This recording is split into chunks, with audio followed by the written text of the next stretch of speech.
Hi everyone, welcome back to Planet Sarah.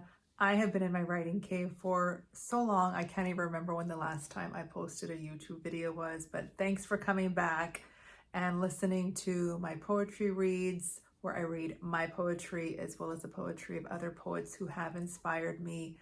And in honor of National Poetry Month, which is starting on April 1st, I'm going to be reading some of my favorite poems from around the world. And I'm going to start with a poem from South Korea, which is where I actually learned about the Korean poetry form of sijo.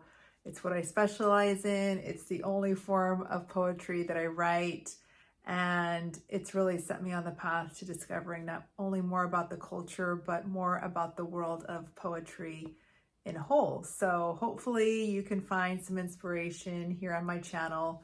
I'm going to be reading a poem from the book Sijo, Korea's poetry form. So stay tuned.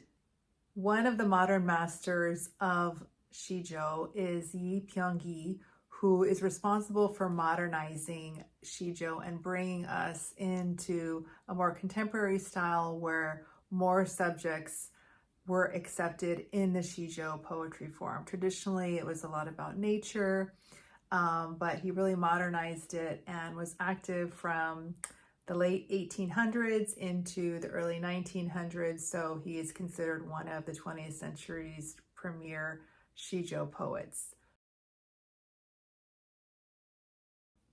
In one hand holding a book, drowsing away, then suddenly awake. The bright sun arcs overhead, a cool wind rises. The orchid, 2 or 3 buds have opened up, full and wide.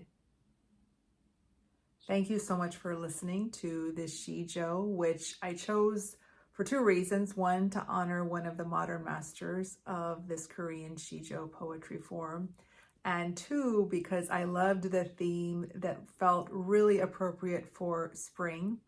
As everywhere I look, I see flowers popping out of the ground, bulbs bursting with color, and it's so nice to see after a cold and dreary and rainy winter. So it's just beautiful to see some of these flowers burst open after this season. Thank you so much, and I look forward to seeing you next time here on Planet Sarah.